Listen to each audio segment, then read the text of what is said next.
I was in this white room, and it was like a slit had been made in the white room, like open like an eye with what looks like lashes.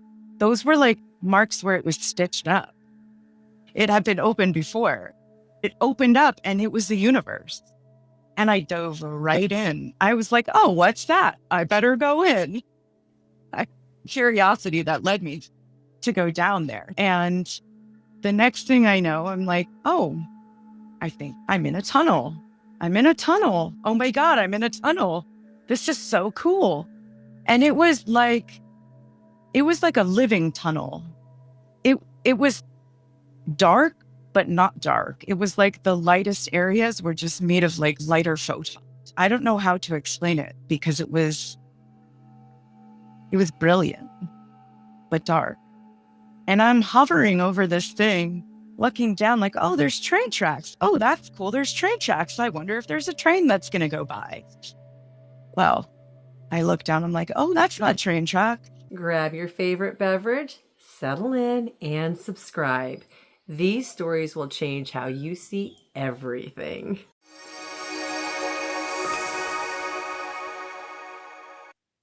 My guest today is Katherine Monty, who had not one, but two near-death experiences. And we're going to save her second near-death experience for last. Katherine has never shared any of these before publicly, and I am so honored that she is going to be sharing it with this audience because we are going to be talking about telepathy. We're going to be talking about premonitions that she's had, and it is going to be a very, very fascinating conversation. So, Katherine, welcome. Thank you so much for joining us today. I'm really, really excited to be here. I feel honored because you reached out to me and you wanted to share this here.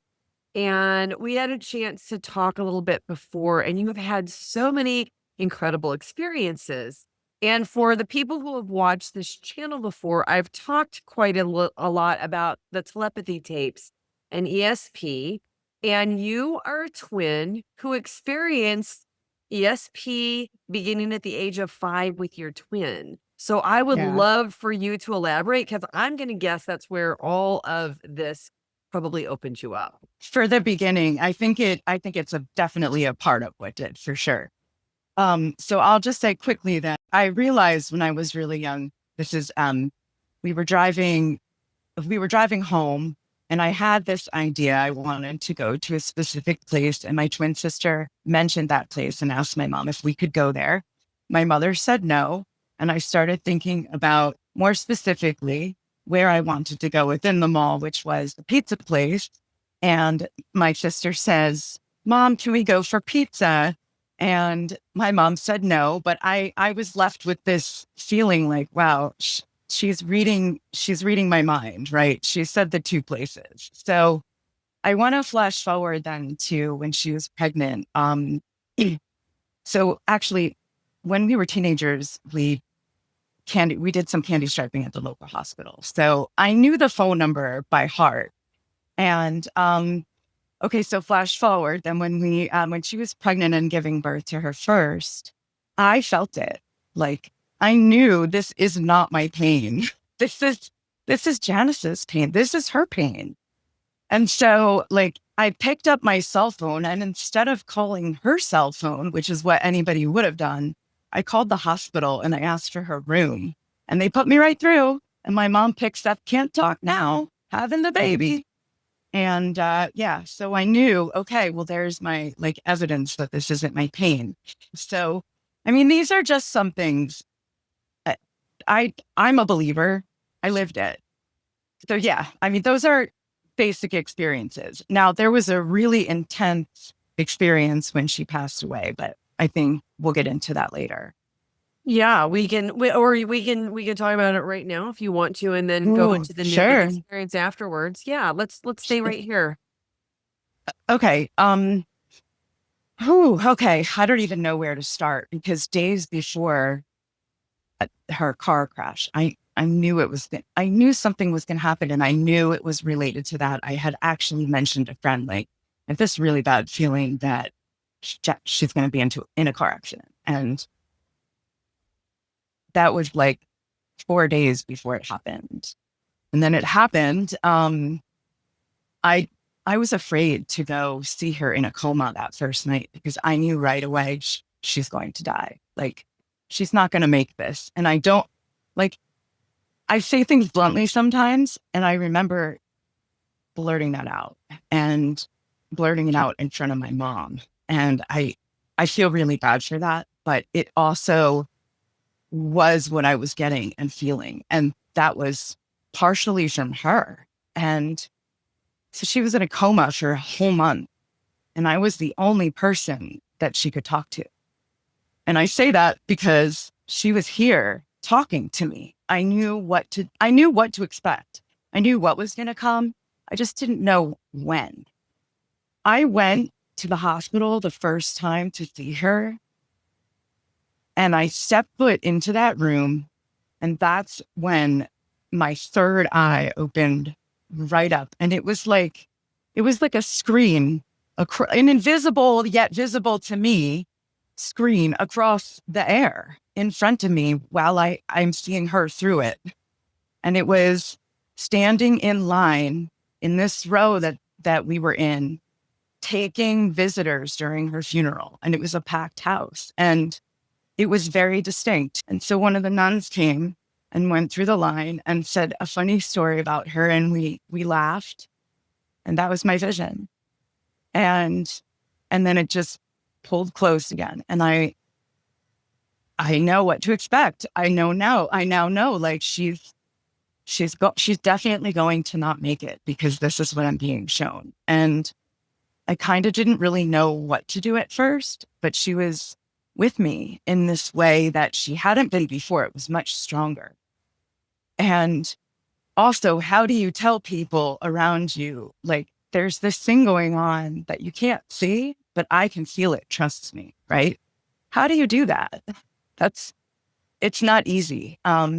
So around 2 weeks in, she came to me in a dream, and I was pulled into her hospital room, and I dreamingly whispered in her comatose ear, like, I love you. I'm so sorry for all the things that I didn't do. Will you forgive me? I forgive you for anything you did, right? Just closure. And then you can pass. It's okay. We got this. You can go. And when a demon, like a woman in like dark Victorian garb with like this neck thing, came zooming at me, trying to scare me away from saying what I was saying into her ear. And I basically told her like to go be with Jesus. I whispered in her ear all the things that I did in the dream. And there was no demon. I knew that the demon was my fears and that I couldn't let my own fears win, and that it was really important for me to say that. So I said it. And then when I was leaving the room, I was hit with a knowing. 2 weeks. I called her child, who was 13 at the time, because she wanted to be included. And I said, your mom has 2 weeks to live, right? Like, start preparing. And you wanted to be included. And he asked me if the doctor told me that. And I didn't know what to say. Like, I said yes. I told it as an adult. It wasn't a doctor. It was her. It was my twin thing. And I don't know how much of that he understood. And I feel very bad for that. But how do you tell somebody? How? I mean, I'm figuring this out as I go. So she did die 2 weeks later to the day, but that's also getting ahead. The night before she passed, this is just such an incredible story. These two women showed up who she and I both met. And it's a really long story of how we met, but now I know why we met.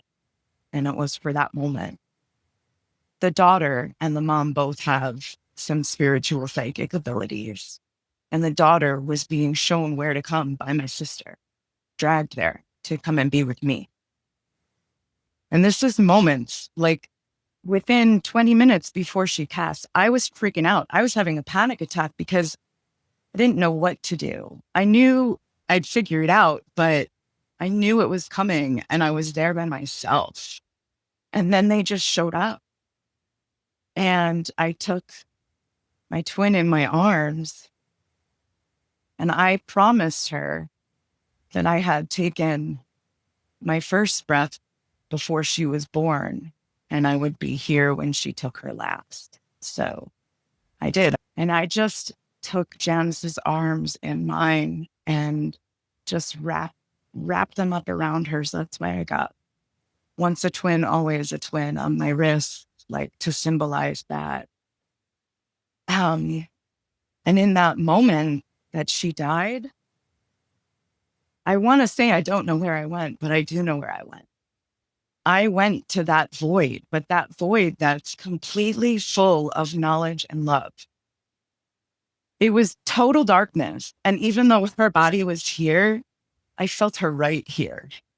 And I wasn't scared. I didn't even need to say, where am I? I didn't need to ask a question. Imagine knowing every single thing so you didn't even have to wonder or ask a question. That's where I was. It was so beautiful. Without even eyes, it was the most beautiful place I'd ever been.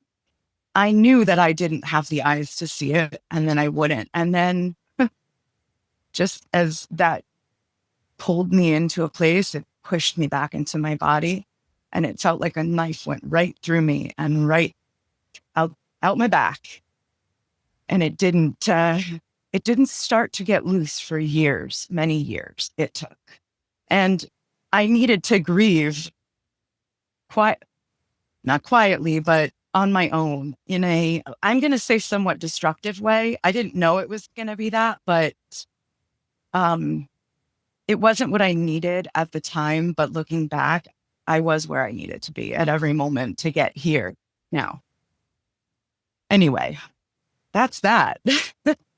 Well, first of all, I am so sorry for the loss of your sister. I had goosebumps multiple times when you were talking about that. And I think maybe one of the most touching parts about your story is when you hugged her and the tattoos that you got, once a twin, always a twin. That's just incredible. I had in the beginning, when I felt that knife through the back, I felt such a disconnect because she had been like supercharged with me for that month and then nothing. She was still there. I was just so distressed. Couldn't feel her. I was blocking everything with my deep, deep grief. I was not giving myself what would heal me. And she was the first person to see my artwork almost every time. So I punished myself by not drawing. And I had to remind myself, you're still a twin. You always Do you communicate with her now? Oh, sometimes. A couple years ago, I got a message from her online. I had a clairaudient. It was her playing the piano, the Rainbow Connection, the Kermit the Frog thing, right?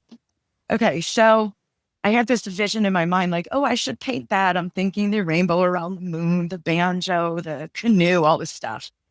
The next morning I wake up and, okay, so I scroll down and I get horrible signal in my studio here. So I don't get the little icons on Reddit. And this one said somewhere in a swamp.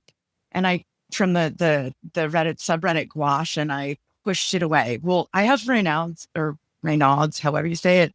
And my fingertips don't always connect with my screen. So instead of swiping it, it opened it. And it was somebody's painting of the Rainbow Connection. And I just died laughing like, okay, well, now I have my proof. I showed my mom because I told her about what I heard. And then I had told my brother-in-law. But before I told him that, he told me that he went out to look at the moon the night before when this happened. And there was a rainbow around it. And that he had called my niece out. She saw it too. So it was just a really nice full circle thing. And I'm getting goosebumps thinking about that because I remember being there and just in that moment, like, you know when something is a message and a sign, I that was love that. that you shared that because I know a lot of people who watch this channel are watching because they've experienced some kind of a loss. Yeah. And still, even now, years after doing all these interviews, one of the most popular videos on the channel is the one I did about signs and synchronicities. Oh, I nice. I love that. And I always say your signs confirm my signs. And so when we Yeah. share those, it helps people to understand how it works so that they can start to Yeah, see their own definitely. You're right. signs. Thank you for saying that because that's so important. I have so many more I could share with you too, and we'll get there if we have time. If not Well, later, I as want to you want. go to your first near death experience that you had when you were 8. Eight. So, do you want to Yeah. share that in whatever way you feel like Yeah. sharing? Okay. So I was in the third grade, just to reference like how old people are or what age you are or where you're at when you're 8. We were going to Rhode Island on vacation for a weekend to one of my dad's friends from college. And we were staying at his house, and he had 3 dogs.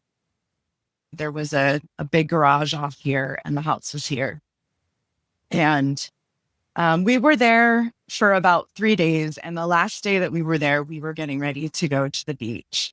And we were playing frisbee while we were waiting for everybody to get their things together. And the frisbee went over near the dog, and I picked up the frisbee and threw it back. Like I didn't want to play frisbee anymore. So I went over to the dog. I thought I'd play soccer with the dog because the day before, the dog and my sisters and I learned that the dog could play soccer. You could throw the ball and he would kick it back. And I don't know if he was trained to do that or if it was a one-time thing, but I had decided in that moment with the frisbee that I was going to play soccer with the dog. So I did. After the dog kicked the ball back to me, the dog wasn't interested anymore. So I picked my ball up, and I thought it was my ball, but the dog thought it was its ball. This is what I know now, that my ball was close enough to the dog's food bowl that it could have thought that that's what I was going for. So the dog lunged at me and he got me here, here, here, and here. I had 45 stitches. And anyway, sorry, when that happened, I was jolted out of my body and I watched from above as everybody was frantically scurrying around. It took a moment for them to realize what was actually happening. And then someone screamed and everybody ran over. And the guy whose house we were staying at heard what was going on and they screamed at him and he came waddling out. This is what I saw from above. He came waddling out like, as you would say, with a wet cloth and they threw it on my face. And that's when I came back in. But when I was out of my body, I was hovering above and I felt what I thought was God behind me on my left. And there was a tunnel behind me. And I know all of this now. I didn't have the words to say what had happened to me as a child. I only knew that when I said that I had been in the clouds, I was told that I had not, that wasn't possible to be up in the clouds. And oh man, I remember repeating that a lot as a kid. And I don't know, what also happened then is I felt like really disconnected from my body for multiple days. Even I remember coming back. Well, let me say, when we went to the hospital, we went to a very small, like a rescue station. They taped my face up and then we had to drive all the way to Connecticut. Yeah. Well, we drove there and that's where I got my stitches. And I remember laying on the table and I felt like my body was like sliced here and sliced, like basically it felt like I had 3 chunks of my body and that they were all separated. And it felt like I was hovering above, looking down at the same time that I was in the bed, the hospital, like at the OR, getting my face stitched up. It was so bizarre, the feeling, that I have never forgotten it. Like, and I still sort of feel like this is where it was separated. I still feel like I can feel it to this day. Wow. So do Uh, you think that that experience opened you up in other ways that you were consciously aware of? Definitely. So can Definitely. you want to share some that were opened up? Yes. So Diane plays these bowls. She's picked them up in Sedona. She's picked them up all over. She's so gifted. And I have been praying for NDE recall. And while she was playing the singing bowl, the second time, I had gone through, first I was in this white room, and it was like a slit had been made in the white room. And it like opened like an eye with what looks like lashes. Those were like marks where it was stitched up. It had been opened before. Well, I didn't know what it was, but it opened up and it was the universe. And I dove right in. I was like, oh, what's that? I better go in. I, it was my, curiosity that led me to go down there. So I went down, and the next thing I know, I'm like, oh, I think I'm in a tunnel. I'm in a tunnel. Oh my God, I'm in a tunnel. This is so cool. And it was like a living tunnel. It was like dark, but not dark. It was like the lightest areas were just made of like lighter photons. I don't know how to explain it because it was brilliant, but dark. And I'm hovering over this thing, looking down like, oh, there's train tracks. Oh, that's cool. There's train tracks. I wonder if there's a train that's going to go by. Well, I look down. I'm like, oh, that's not a train track. That's a spine. Those are vertebrae. I was like hovering over my spine, going through this tunnel. And I look down, and in between the spine is a disc, right? So I go and I pull it out. And I look at it, and it's like a slide from a slide projector. And I look at it, and I don't really know what I'm looking at, but I'm like, oh, what's that? I better go in and find out. So I dove into that. And I'm wondering where I am, but not in this like scary way. Just like, oh, there's a window. Maybe I know what window that is. I better go figure it out. Maybe I can count the window panes. And then I start to move close. Oh, there's two windows. Oh, that's my bedroom window. Next thing I know, I'm looking at my childhood self sitting on my bed crying. I came out like immediately of the entire thing, just right back out of it to back into the singing bowl. And then I went back into it 4 times, and I got to see, yes, the past, but I also got to see my future. And I don't want to say what it is. What I can say is it's happening. It's unbelievable, the things that I got. I got to see every member of my family and people who would be, and everybody was going to be okay. Like everybody was happy. And that felt so good because I spend a lot of time worrying about them and the future, about how other people have dealt with compacting losses. So my best friend, Seth, I think that one's really important because I met him as a young man, a teenager, and we became instant friends. Like sometimes you just know, like, this is your soul friend. This is, you know, your purpose with that person, but maybe you don't know what the purpose is, but you know, this person's supposed to be in your life, right? I've had other amazing people in my life like that, but Seth, I just knew. And when we were in the getting to know you phase of our relationship, we had a telephone call. And in that call, he told me he wanted to join the army, and I saw something again open up in front of me, but I didn't know what I was looking. I didn't know the desert. I didn't know what I was looking at, what it was. I just knew the feeling associated with it. And what I blurted out was, don't do that. You're going to die. Please don't do that. Please. And I begged him, but we were young and, you know, moving on with our lives. He joined the army. It was his dream, right? That was what he was meant to do. He joined the army. And, February 2nd, 2004, he was killed. And I remember that day clearly. I remember it because I was pregnant and he was to be her godfather. And I went to see the Butterfly Effect. You remember that movie? I mean, it's a great movie, I think.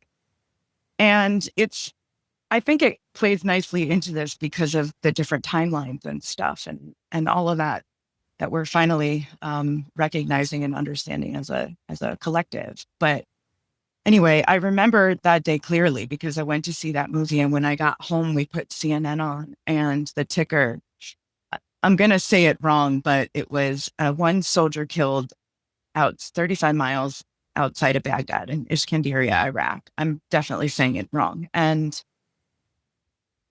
I just knew that was Seth.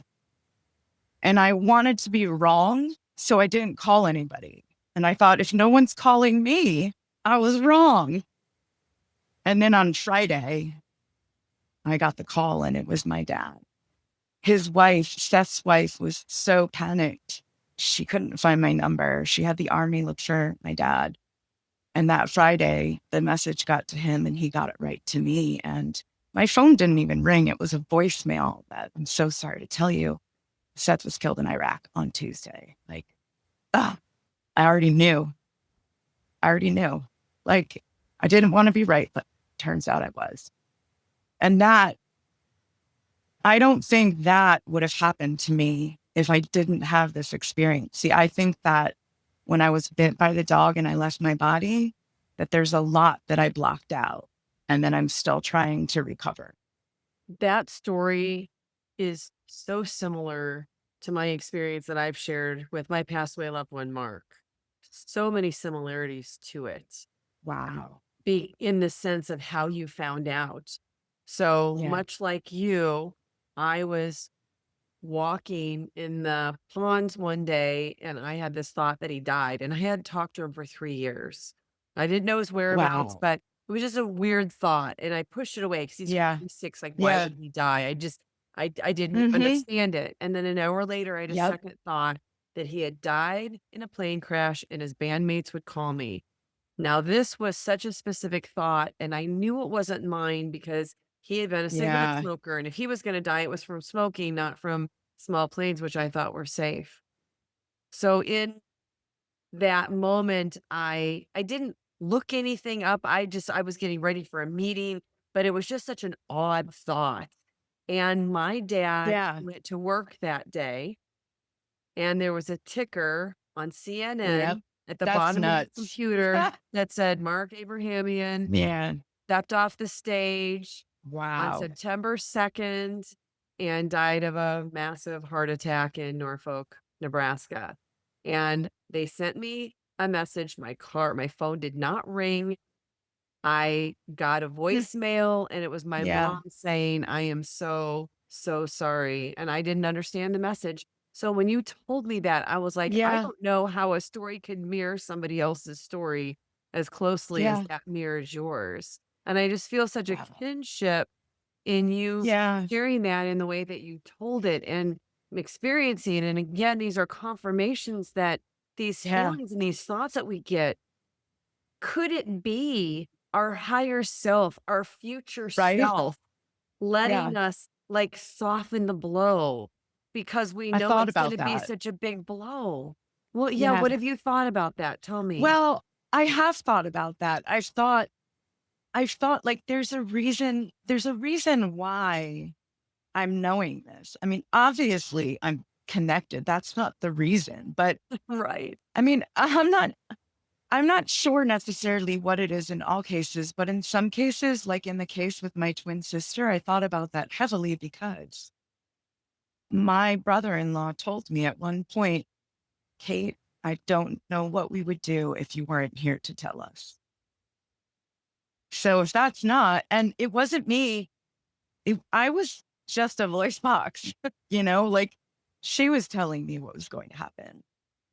And I think that if I think she was trying to die that whole month. And I think the medications that she was on were keeping her alive because she was, for the most part, with the exception of when she was transferred, she was comfortable, right? Not hospice level comfort, but she had had surgery from head to toe in case her brain survived. But no. So I really feel like getting that information directly from her in those cases was, well, I thought it was directly, but my higher self would have been linked, right? Sure. And I feel like it definitely was a damper for sure. Yeah, It like, it what definitely, if intuition is just our higher yeah. selves giving us information from what we perceive as the future, since time's all happening at the same time? And that's why people have such a hard time with it unless it happens directly to them because they don't trust you or you or you because it's an unseen experience. But is that not what God is? I am unseen. You cannot see me. Why not? Because you can't. Not because you cannot. You can't. You're not, we don't have the eyes. We don't have we're not taught yet. We have to grow into what we're going to become next. We're not there yet. I think. I love it. Well, do you want to share your last near death experience? And we're going to cut the part of the story that is a little bit more graphic about this and focus more on the NDE part of it.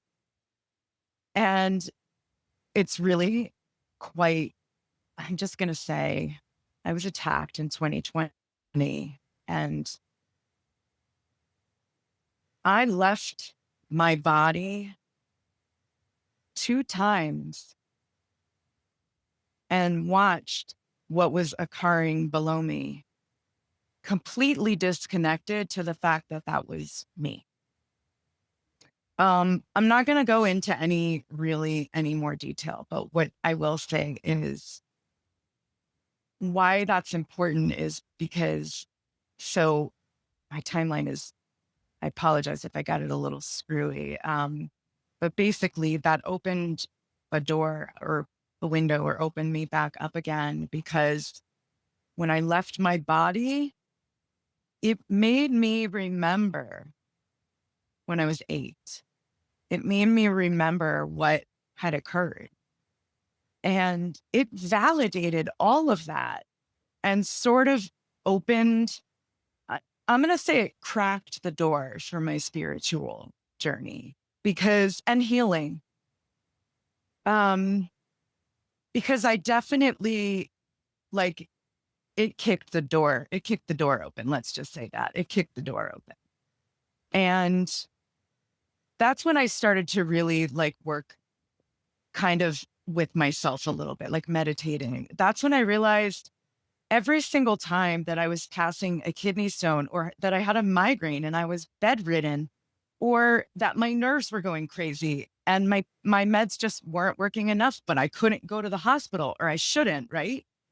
I lay in bed unable to do anything but pray. Not pray for my healing, but just pray to get through it, right? Just like help me get through this. Put me on a beach, right? Like bring me somewhere else. That was the only way that I could, right? And it took me that to realize I had already been doing that thing called meditating that I thought I couldn't do. And it turns out that like I have I guess, a sensitive nervous system. So it's pretty easy to meditate. And I've been working lately more with the energy. So leaving my body in that NDE and hovering above, that was like, here's this whole part of yourself that you blocked off that not only can you heal, but you can understand, like, I don't know. It's very, it's, I obviously I'm not going to go into detail from what I saw, but I will say that being in that disconnected space, I think that I went there to survive. And here's, I have to say this,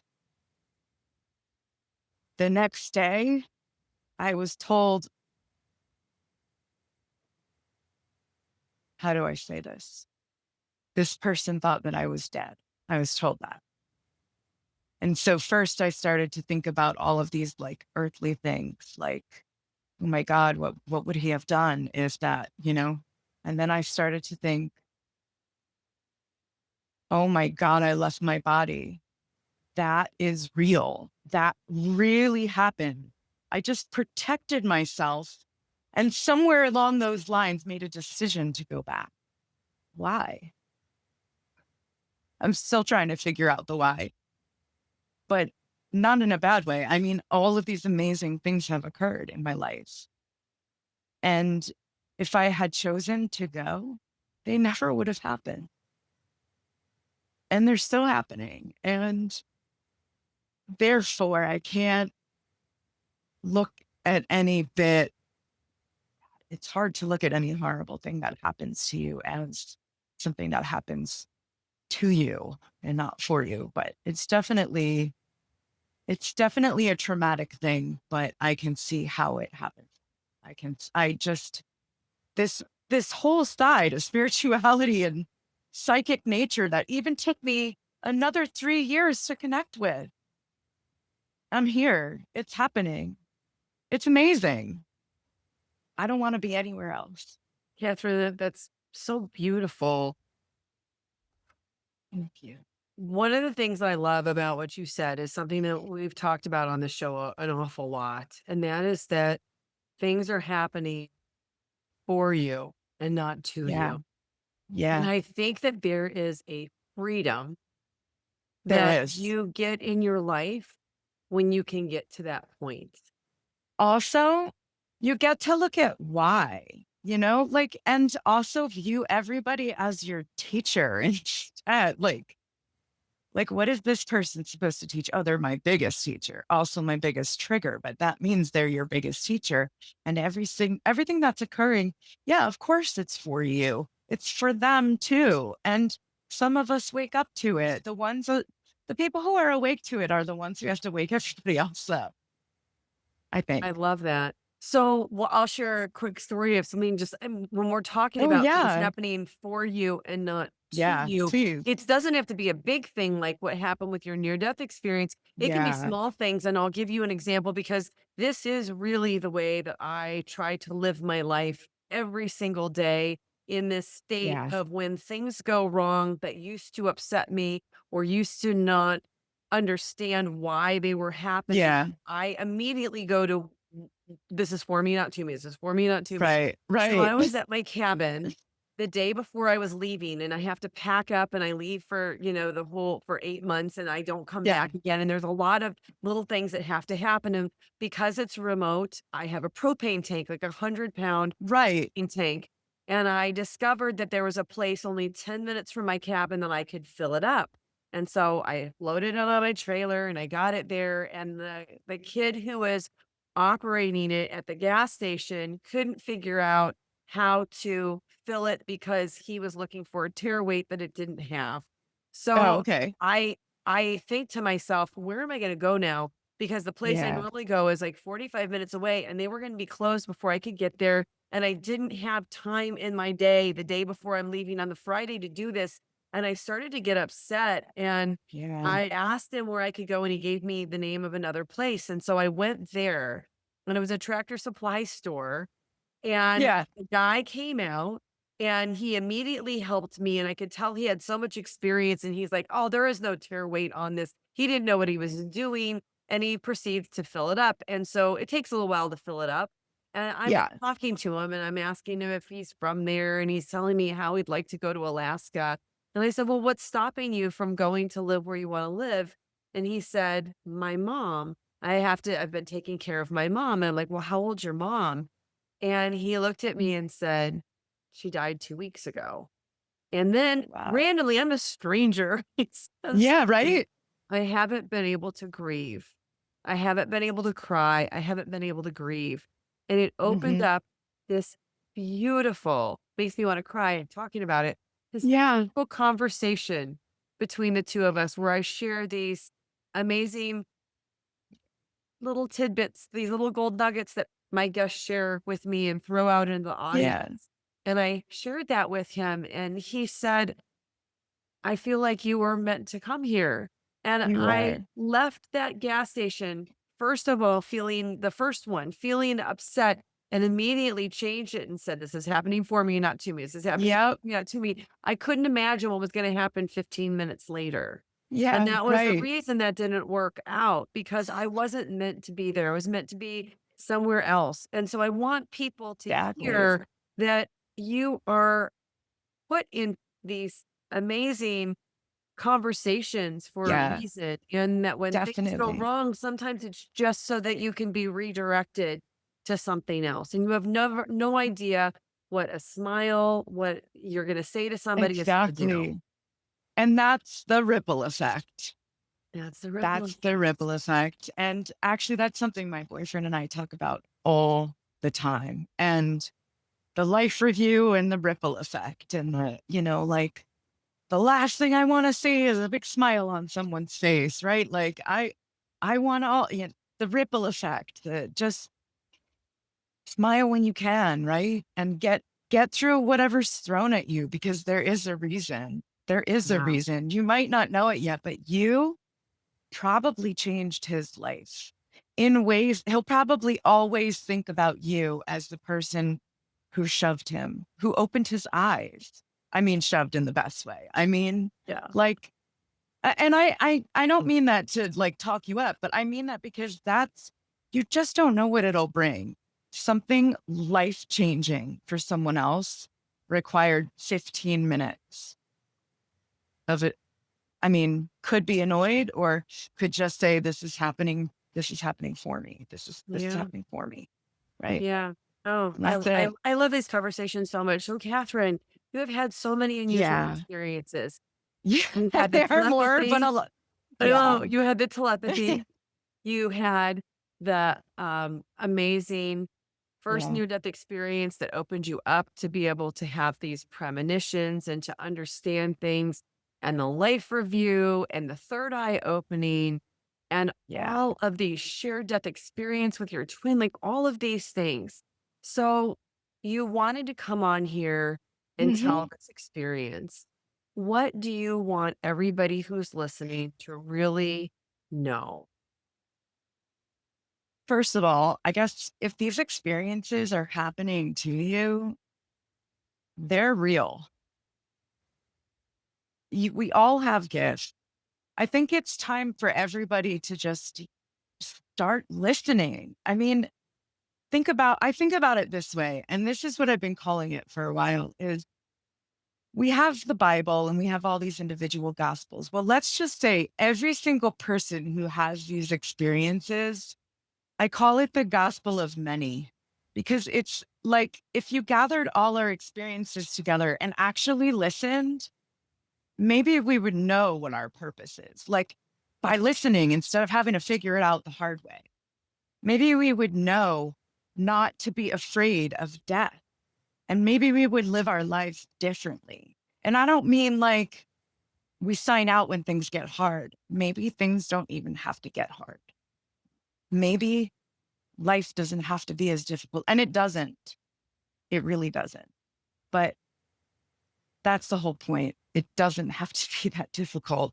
It's really also difficult to tell somebody that you can choose how you live and how you feel when somebody's had some horrible thing that's happened to them. Like I acknowledge the horrible thing that's happened to you. I acknowledge it. It's horrible. Now use it because you got it. It's my favorite musician has a line that says, you can't remove the pain if you refuse it. So show me how you use it. And I just can't stop thinking about that. been thinking about that for months since the song came out. Who's the And artist? Saint Finnegan, Finnikin. I Mm. found him on Instagram like purely by accident because I don't really go on the socials very much. And I heard his voice and I just thought this is like such beauty. If I were to die, like that's what I want to hear and happen all day long is his voice. Love And it. it's just so like that hearing the evolution and you hear like this is a person who's been through pain and loss, so you can relate. And but anyway, that line, it's really like, wow, okay, I wish somebody had said that to me years ago. Wow, it makes you Well, think. I think you You really heard it can't, exactly when right? you needed to hear it. Exactly. You're not wrong. Thank you. Thank you. Well, Yeah. thank you. Well, so I'm guessing that people who are Oh, watching want to you connect cut with you. out. Oh, I what? didn't I Oh, didn't hear you. sorry. I'm so That's sorry. okay. No, it's Okay. probably my signal here. Okay, So sorry I about would that. imagine that people who are watching want to connect with you. And I Yeah. thought that I read that you had a YouTube channel.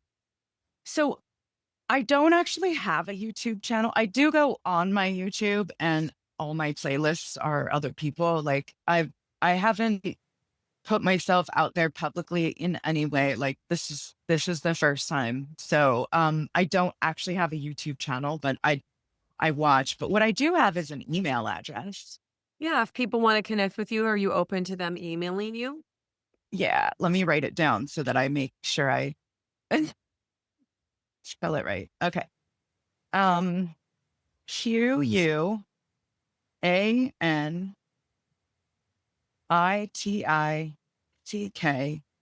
QUANITICKAIT at Gmail.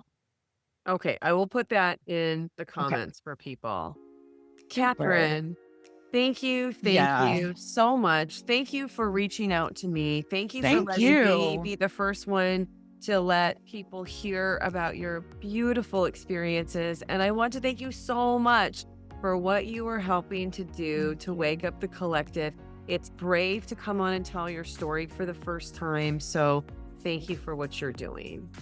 Thank you for what you're doing. This is like, as I said, you're a light worker. You are critical. Thank you so much. I don't know where we would be as a whole if we didn't have you. So thank you. Wow. I I, want to I cry. Thank you so much. And of thanks, course, this Lori. show is absolutely nothing without every one of you who take the time to tune in and to watch these videos and to get to the Oh, point where we're right here. So thank I you, can't wait everybody, to for see watching. more. Thank you. Thank you, Lori. Next up, check out this playlist of other NDE interviews. Please like and subscribe. It really helps this channel to grow so I can bring you more content. Thank you for watching. I'm so glad you're here.